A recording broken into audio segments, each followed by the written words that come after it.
Hello students. तो आज हम हमारा चैप्टर 3 कंटिन्यू कर रहे हैं और आज का हमारा इस वीडियो का टॉपिक है algae. Algae are chlorophyll bearing, simple, thalloid, autotrophic and largely aquatic, both freshwater and a marine organism. तो जो कि हमारी algae हैं उनके अंदर क्लोरोफिल होता है। क्लोरोफिल एक पिगमेंट है, यानी कि एक कलर है जिसकी वजह से वो हमें ग्रीन कलर की दिखती हैं। प्लस वो सिंपल स्ट्रक्चर वाले हैं और वो थैलॉइड हैं। थैलॉइड यानी कि जो एक मल्टीसेलुलर ऑर्गेनिज्म है, मूवमेंट नहीं कर सकते और मल्टीसेलुलर होने के बावजूद यानी टिश्यू सिस्टम होने के बावजूद भी उनके अंदर किसी ऑर्गन का ग्रोथ हमें देखने नहीं मिलता। वो ऑटोट्रॉफिक भी होते हैं, यानी कि अपना न्यूट्रिएंट खुद बनाते हैं। प्लस लार्जली वो एक्वेटिक जगह पे यानी कि पानी में हमें देखने मिलते हैं। They occur in a variety of other habitats, moist stones, soils and woods. और पानी के साथ साथ वो हमें और भी बहुत सारी वेराइटीज़ की जगह पे मिलते हैं। उनका हैबिटेट्स और भी जगह हैं, जैसे कि मॉइस्ट स्टोन हो गया, सॉइल्स हो गए, वुड हो गया। Some of them also occur in association with a fungi that is lichen and animals, example on a sloth bear. वो हमें और भी ऑर्गेनिज्म के साथ एसोसिएशन में यानी पार्टनरशिप में भी देखने मिलते हैं। और फंगी के साथ जब वो पार्टनरशिप करेंगे तो हमें लीचिन फॉर्म में देखने मिलेंगे। और एनिमल यानी कि एक एनिमल है जिसका नाम है स्लॉथ बियर यानी आलसी भालू, उसके ऊपर भी ये ग्रो करते हैं। तो उसके ऊपर ग्रो करने की एक वजह है क्योंकि उसके जो स्लॉथ बियर के जो फर होते हैं यानी कि उसके जो बाल होते हैं वो एकदम अच्छे से वाटर एब्जॉर्ब कर सकते हैं। और आल्गे को अपना न्यूट्रिएंट बनाने के लिए वाटर भी चाहिए, प्लस जो सनलाइट है उसकी वजह से वो फोटोसिंथेसिस आसानी से करते हैं।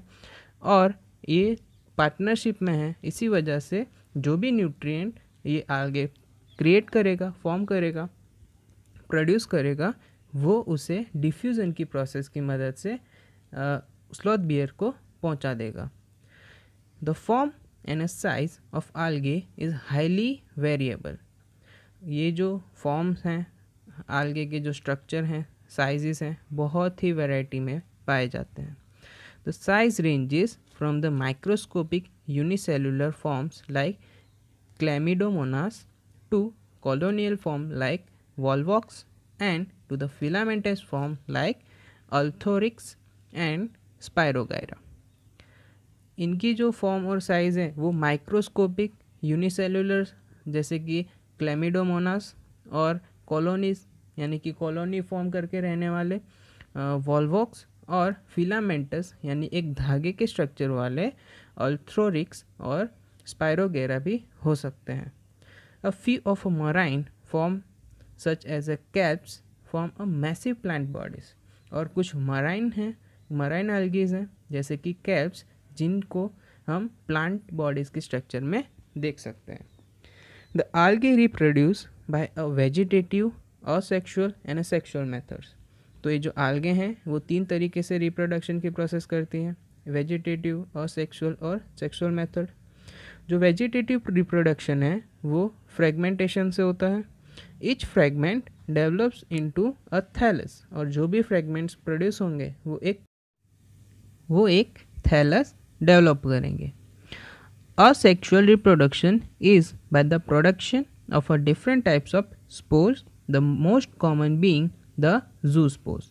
और जो asexual reproduction है उनके अंदर स्पोर फॉर्मेशन देखने मिलेंगी, जो उन जिनमें से कॉमन है zoospores. They are flagellated यानी कि मोटाइल यानी मूवमेंट करने वाले, and one on germination give rise to a new plants. और जो भी स्पोर फॉर्म करेंगे वो मोटाइल्स होंगे, और जब जर्मिनेशन की प्रोसेस होगी तब वो एक नया प्लांट फॉर्म करेंगे। Sexual reproduction take place through fusion of a 2 gametes. This gamete can be flagellated and similar in size as in a Chlamydomonas, or non-flagellated यानी कि non-motile but similar in a size as in a Spirogyra. अब जो sexual reproduction है वो fusion की process से होती है, 2 जेमेट्स के फ्यूज़ होने से होती हैं। और जो जेमेट्स है या पहले टाइप है कि वो फ्लैजिलेटेड यानी कि मोटाइल हो सकते हैं और सिमिलर इन साइज हो सकते हैं, जैसा कि क्लेमिडोमोनास में होता है, या तो नॉन फ्लैजिलेटेड यानी नॉन मोटाइल यानी मूवमेंट न करने वाले और सिमिलर साइज के हो सकते हैं, जैसा का स्पायरोगायरा में होता है। और सच रिप्रोडक्शन इज़ कॉल्ड आइसोगैमस। और इस टाइप की जो रिप्रोडक्शन है जहाँ पर फ्लैजिलेटेड और सिमिलर साइज या तो नॉन फ्लैजिलेटेड और सिमिलर साइज देखने मिले जेमेट का फ्यूज़न, तो उसे हम आइसोगैमस कहेंगे। और fusion of a two gamete dissimilar in a size as in some species of a Chlamydomonas is term as a anisogamous. और दूसरा एक टाइप है एनिसोगैमस, जिनमें दो जेमेट्स होंगे वो डिसिमिलर साइज के होंगे।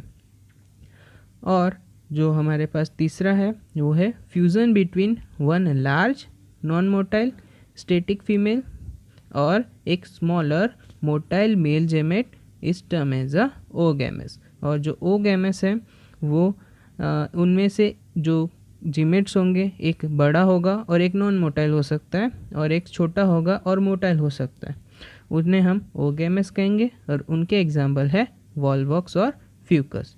तो ये जो सेक्सुअल रिप्रोडक्शन है वो 3 अलग अलग तरीक़ों से होती है, जो कि आइसोगैमस है, एनिसोगैमस है और ओगैमस है। Algae are useful to man in a variety of ways. At least a half of a total carbon dioxide fixation on Earth is carried out by algae through photosynthesis. तो ये जो algae हैं हम इंसानों के लिए, हमारी धरती के लिए बहुत ही वैराइटीज़ में यूज़फुल हैं। जो भी कार्बन डाइऑक्साइड फिक्सेशन होता है हमारे अर्थ पर, उनमें से आधी जो फिक्सेशन प्रोसेस है ये algae करती हैं by the process of a photosynthesis. Being photosynthetic, they increase the level of a dissolved oxygen in their immediate environment. और इन फोटोसिंथेटिक होने की वजह से जो कि ऑक्सीजन की जो डिज़ोल्विंग कैपेसिटी है वो उनके आसपास के एनवायरनमेंट में बढ़ा देती हैं। They are of a paramount importance as a primary producer of energy rich compound which form the basis of a food cycle of all aquatic animals. वो एक प्राइमरी प्रोड्यूसर है, यानी कि वो एक मेन प्रोड्यूसर है खाना बनाने के, एनर्जी रिच कंपाउंड बनाने के, और ये जनरली काम आते हैं एक्वेटिक एनिमल्स के लिए। Many species of a Porphyra, Laminaria और Sargassum are among the 70 species of marine algae used as a food. तो इन algae की 70 species जो कि marine algae हैं और उन्हें हम फूड की तरह इस्तेमाल करते हैं। उनमें से कुछ स्पीसीज हैं जैसे कि प्रोफायरा, लेमिनेरिया और सार्गसम। Certain marine brown and red algae produce large amount of hydrochlorides यानी कि water holding substance, जैसे कि उनके एग्जाम्पल है आल्जिन जो कि ब्राउन algae हैं और कैराजिन जो कि रेड algae हैं, जिन्हें हम कमर्शियली बहुत इस्तेमाल करते आ रहे हैं। हाइड्रोकोलाइड्स यानी कि ऐसी algae जिनके अंदर वाटर को जकड़े रखने की क्षमता हो, एब्जॉर्ब करने की क्षमता हो। अगर one of the commercial product obtained from a Gelidium and Gracilaria are used to grow microbe and in a preparation of ice cream and jellies. जो ये अगर है, अगर algae हैं, वो हमें गैलिडियम algae और ग्लेसिलेरिया algae में से मिलती हैं, जिनका जनरली इस्तेमाल लेबोरेटरी में माइक्रोब्स ग्रो करने के लिए करा जाता है, और आइसक्रीम प्रिपेयर करने के लिए करा जाता है, और जेलीस भी बनाने के लिए करा जा सकता है। Chlorella and spirulina are a unicellular algae rich in a protein and used as a food supplement even by a space traveler. जो क्लोरेला और स्पिरुलिना है वो यूनिसेलुलर algae हैं, लेकिन उनके अंदर जो प्रोटीन की मात्रा है बहुत ही भरपूर पाई जाती है। इसी की वजह से जो स्पेस ट्रैवलर होते हैं, यानी कि जो स्पेस में ट्रैवल करने जाते हैं, वो इसे फूड सप्लीमेंट की तरह लेते हैं। The algae are divided into three main class: Chlorophyceae, Phaeophyceae और रोडोफाइसी। अब जो हमारी algaes हैं वो और भी 3 मेन क्लासेस में बटी हुई हैं, जो कि हैं क्लोरोफाइसी, फिनोफाइसी और रोडोफाइसी। तो इनके बारे में हम डिटेल में जानेंगे हमारे नेक्स्ट वीडियो में।